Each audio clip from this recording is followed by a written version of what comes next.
The question that Jesus is asked in the gospel text of today contains the great commandment.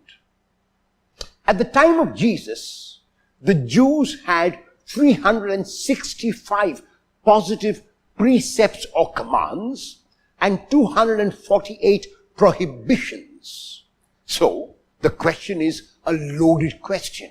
There are 365 and there are 248. Which of these now is the greatest of all? And then Moses had given the people in the Old Testament the 10 commandments. So the question is not easy for Jesus to respond to.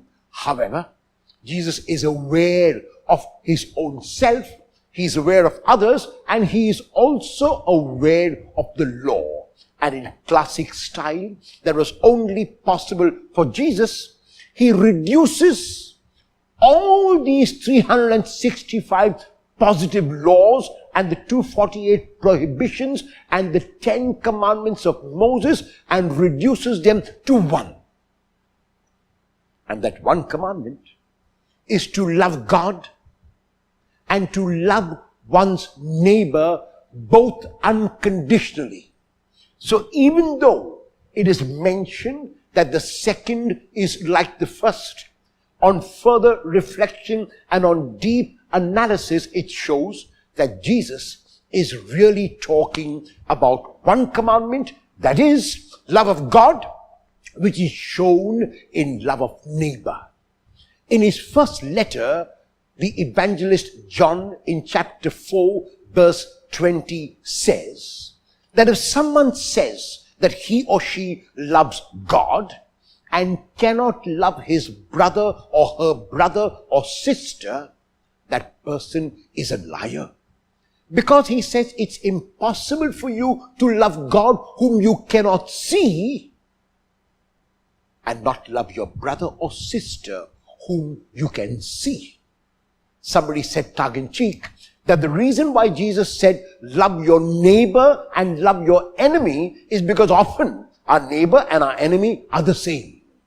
The point is that our love for God cannot be shown except in our love for each other.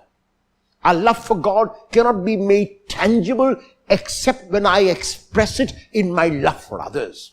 If I love others as much as I say I love God, then I am on the right track. I am following the commandments.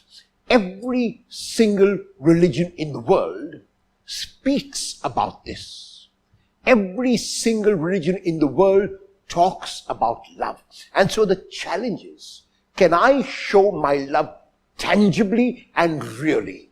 Can I show my love in action? Because if I do, then I'm living out the one commandment of loving God and loving my neighbor. More importantly, I am loving God by loving my neighbor. How will you show your love for God tangibly in one action of love today?